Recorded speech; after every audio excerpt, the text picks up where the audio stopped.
Well, despite their liquor license still being revoked and orders from the state health department to remain closed, owners of Max Public House here on Staten Island saying today they no longer believe New York Governor Andrew Cuomo or New York City Mayor Bill de Blasio have either the legal or moral authority to keep their bar closed. The governor has been accused of killing 15,000 people. He's been accused of sexually intimidating or harassing or assaulting 7 different women. At the same time, 40,000 restaurants have been closed. 3 months after sheriff's deputies raided the Staten Island bar that continued to serve customers indoors despite shutdown orders, owner Danny Presi wants it known that despite orders to remain closed, Max is open to the public. We just can't sit by idly anymore because the Constitution's getting torn up directly in front of all of our faces. We're losing more and more rights every single day. So Max is going to open, and we're going to open, and we're not going to follow any mandates. Presi says New York City and the state have no legal authority to force him to stay shut. To prove it, he points to the nearly $50,000 in criminal summons, mostly issued last fall, all dismissed. Nowhere are small business owners supposed to be the mask police and enforce these policies. We're free men and free women, all of us.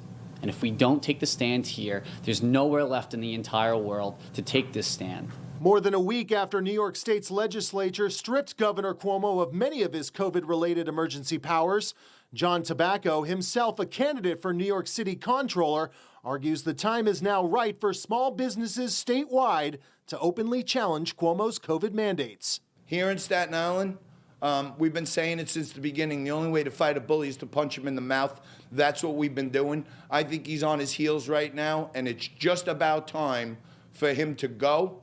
Well, Max owner Danny Presi compares his rebuff of Cuomo and de Blasio's orders to a modern-day Boston Tea Party, saying, quote, "If we keep giving away our freedoms and liberties in times of emergencies, the government will keep coming up with emergencies to take them." For Newsmax, Mike Carter, Staten Island. So, Heather, is he going? Is Cuomo going? Oh, no, he's not going. He's not going. I don't know. All right, though, next subject. I don't know if he'll let people take the power away from him, though. So as somebody said earlier, you know, he may wait, engage, and see what's going to happen, and then he'll decide. But he's not going anywhere right now. Yeah, Ford, I think people don't realize what an uphill battle this could be. Yeah, I don't think he's going to resign. I agree 100% with Heather. I just want to see when Nancy Pelosi and Vice President Harris are going to issue an apology to Judge Kavanaugh. Because what we found out here is when it comes to Me Too, the Democrats are hypocrites. They want due process for their own, and they want their political opponents thrown on the bus. I think the bigger problem here, though, is actually the nursing home scandal and the thousands who've died under terrible policies. And the Democrats really privately want Cuomo to resign because they don't want an investigation of the nursing home scandal, because if they get one, they're going to realize that the governor in Michigan, the governor in Pennsylvania, the governor in New Jersey, all Democrats, by the way, followed the same terrible policies, and they could wind up losing 5 governors. Yeah, but Melanie, it could come down to how he treats women, right? Yeah, it could. I just think it's very interesting to see his approval rating fall by 11 points in 1 month, just as these accusations have been made public. And, you know, just a smug attitude toward the entire admonition of these folks. It's just really disappointing to see. But I will have a little bit of advice for the governor. If he needs to know what a recall is like, he can hashtag Ask Gavin, because we are about to recall Gavin Newsom in California. We have the signatures, and we're moving on. And he didn't even have to have any sexual allegations against him. He's just a terrible governor. Yeah, and now, Alec, the interesting thing here is they don't have recalls in New York, and I'm not an expert on this. I'm just learning about it, but I think one of the houses, the Assembly. Go ahead, Ford. Yeah. They've had one recall in 1913, but the process is kind of all over the place. Well, as I understand it, you can't do it now. So as I understand it, the process is that the Assembly could have the impeachment hearing, and then it's heard by the other house and 7 judges that, by the way, he has appointed. So that the judges may have the final call on this. So, Alec, it's going to take a lot. And here's the other thing. Is there's a poll that's been released that 50% of the people, or was it 50 exactly, Heather, don't want him to resign? It was either 50, 51, somewhere around there. There we go, 50%. Should he resign? No.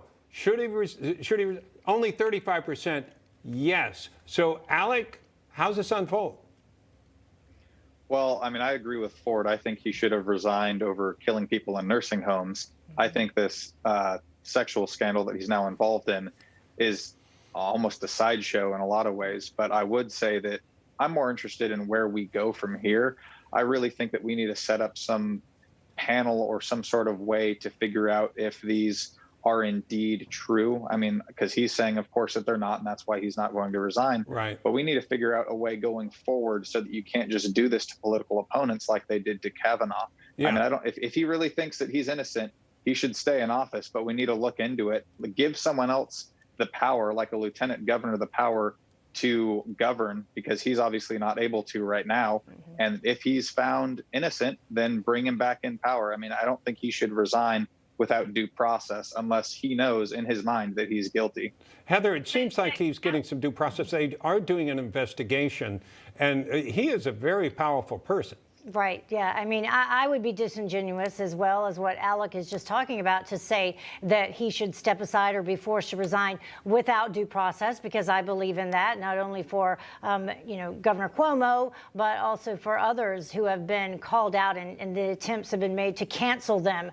I think due process is warranted. There is an investigation going on by the Attorney General here in New York, so we should let that play out, not only with the environment in Albany under Cuomo at the Capitol, but also the nursing home deaths. She is pursuing two different investigations, so we should let both of those play out. I think he's trying to run out the clock, Cuomo. The New York Post cover over the weekend and today, both heavily covering the story. Here's one, arm twist. And then let's take a look at one more. That was, by the way, related to some phone calls that went out. About the vaccine. About the vaccine, suggesting that where do you stand on the governor? Mm-hmm. The suggestion, maybe you get more vaccine if you stand behind the governor as opposed to opposing him. You may not get the vaccine. That wasn't stated specifically, but those are kind of the allegations. Okay. Messy. Yeah, it is. And it could get messier because it's politics and it's New York. You just watched Newsmax TV, America's fastest growing cable news channel, now in more than 70 million homes. You can get Newsmax TV on your cable system or check your cable guide. And if your system doesn't carry Newsmax, call them, tell them you want Newsmax TV, because we're real news for real people.